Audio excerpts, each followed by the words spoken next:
Please subscribe और notification on करें। ऐसी धार्मिक कहानी सुनने के लिए चैनल पर जाए। साथ संगत जी, आज की साखी श्री गुरु अर्जन देव जी महाराज के समय की है, जब एक बादशाह गुरु जी के शिष्य को सूली पर चढ़ाने लगा था, तो गुरु जी ने उसकी संभाल कैसे की थी।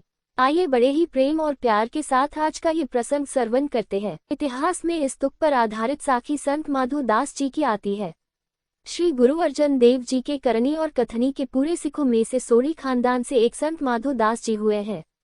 इनको प्रचार करने के लिए सद्गुरु ने कश्मीर का इलाका दिया। यहाँ पर इनकी करनी और कथनी के प्रभाव के कारण सभी लोग इनका सम्मान करते थे। गुरमत विचार सुनकर संगत लाभ उठाती थी। कश्मीर के एक सेठ के 4 पुत्रों में से उसका चौथा पुत्र संतों का मिलापी था।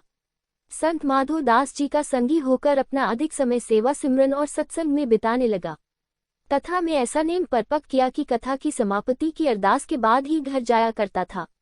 तो एक दिन कोई बड़ी चोरी हो गई, जिसके कारण बादशाह ने हुक्म दिया कि अगर कोई प्रजा में से आधी रात को घूमता हुआ दिखाई दिया तो बिना कोई कारण सुने उसे चोर समझकर सूली के ऊपर चढ़ा दिया जाएगा।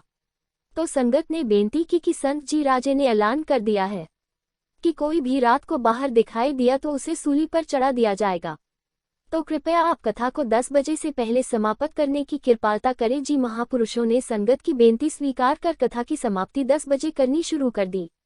तो एक दिन महापुरुषों को कथा में इतना रस आया कि कथा की समाप्ति का समय याद न रहा। तो जब समय ज्यादा हो गया तो कुछ संगत बादशाह के डर के कारण उठकर चल पड़ी, लेकिन महापुरुष आंखें बंद कर कथा करते रहे। लेकिन वह सेठ का लड़का बैठा रहा। तो जब महापुरुषों ने आंखें खोली तो उन्होंने देखा कि सभी उठकर चले गए, लेकिन ये लड़का नहीं गया। तो महापुरुष कहने लगे कि मुझे समय का ध्यान नहीं रहा, यहाँ पर सभी उठकर चले गए, तू क्यों नहीं गया? तुझे भी चले जाना चाहिए था।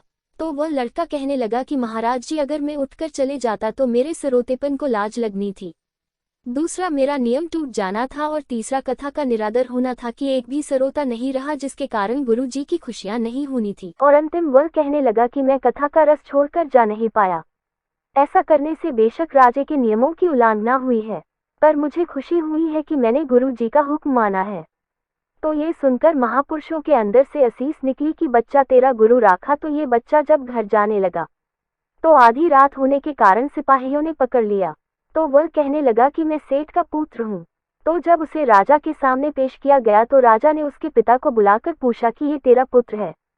तो वह सेठ, जो अपने इस पुत्र से परेशान रहता था, उसने कहा कि ये मेरा कुछ नहीं लगता। और माता ने भी ऐसे ही वचन किए। पुत्र, स्त्री और भाई ने भी देखा कि ये सिपाहियों द्वारा पकड़ा गया है। तो ऐसी स्थिति को देखकर सभी मुकर गया कि ये हमारा कुछ नहीं लगता है, और वह सभी बादशाह के हुक्म से डरे हुए थे। तो बादशाह ने उसे सूली चढ़ाने से पहले कहा कि तुझे कोई और मिलने वाला या कोई सफाई देने वाला है? तो उसने जवाब दिया कि संत माधो दास उस जगह पर रहते हैं। तो राजा के हुक्म से संत माधो दास जी को बुलाया गया। तो राजा ने संत माधो दास जी से पूछा कि ये आपका कुछ लगता है? तो ये सुनकर संत माधो दास जी कहने लगे कि इसे हमारा चेला कहो, पुत्र कहो, सत्संगी कहो, मेरा सब कुछ ही है। तो बादशाह ने संत माधो दास जी को कहा कि हे संत जी, मेरे हुक्म के अनुसार ये आधी रात को बाहर घूमता पाया गया है। आधी रात को भला कौन सा सत्संग हो रहा था, इसलिए मैं इसे सूली पर चढ़ाने लगा हूँ। तो ये सुनकर संत माधो दास जी कहने लगे कि बादशाह समझकर ये चोर नहीं बेगुनाह है।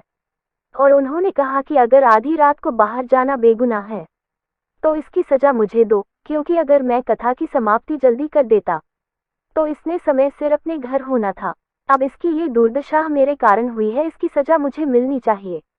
तो बादशाह अहंकार में आकर कहने लगा कि हे संत जी, आपने इसको बचाने का ये उपाय निकाला है, क्योंकि आपको पता है कि बादशाह ने संतों को सूली पर नहीं चढ़ाना। और अंतिम वह कहने लगा कि मैं कथा का रस छोड़कर जा नहीं पाया। ऐसा करने से बेशक राजे के नियमों की उल्लंघना हुई है, पर मुझे खुशी हुई है कि मैंने गुरु जी का हुक्म माना है। तो ये सुनकर महापुरुषों के अंदर से असीस निकली कि बच्चा तेरा गुरु राखा। तो ये बच्चा जब घर जाने लगा तो आधी रात होने के कारण सिपाहियों ने पकड़ लिया। तो वह कहने लगा कि मैं सेठ का पुत्र हूँ। तो जब उसे राजा के सामने पेश किया गया तो राजा ने उसके पिता को बुलाकर पूछा कि ये तेरा पुत्र है। तो वह सेठ, जो अपने इस पुत्र से परेशान रहता था, उसने कहा कि ये मेरा कुछ नहीं लगता। और माता ने भी ऐसे ही वचन किए। पुत्र, स्त्री और भाई ने भी देखा कि ये सिपाहियों द्वारा पकड़ा गया है। तो ऐसी स्थिति को देखकर सभी मुकर गया कि ये हमारा कुछ नहीं लगता है, और वह सभी बादशाह के हुक्म से डरे हुए थे। तो बादशाह ने उसे सूली चढ़ाने से पहले कहा कि तुझे कोई और मिलने वाला या कोई सफाई देने वाला है? तो उसने जवाब दिया कि संत माधो दास उस जगह पर रहते हैं।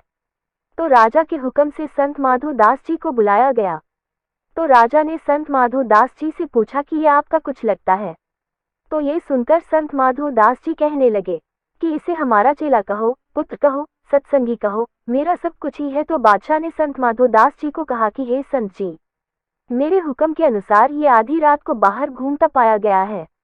आधी रात को भला कौन सा सत्संग हो रहा था, इसलिए मैं इसे सूली पर चढ़ाने लगा हूँ। तो ये सुनकर संत माधो दास जी कहने लगे कि बादशाह समझकर ये चोर नहीं बेगुनाह है। और उन्होंने कहा कि अगर आधी रात को बाहर जाना बेगुनाह है तो इसकी सजा मुझे दो, क्योंकि अगर मैं कथा की समाप्ति जल्दी कर देता तो इसने समय सिर अपने घर होना था। अब इसकी ये दुर्दशा मेरे कारण हुई है, इसकी सजा मुझे मिलनी चाहिए। तो बादशाह अहंकार में आकर कहने लगा कि हे संत जी, आपने इसको बचाने का ये उपाय निकाला है, क्योंकि आपको पता है कि बादशाह ने संतों को सूली पर नहीं चढ़ाना। साथ संगत जी, इसी के साथ हम आपसे इजाजत लेते हैं। आगे मिलेंगे एक नई साखी के साथ।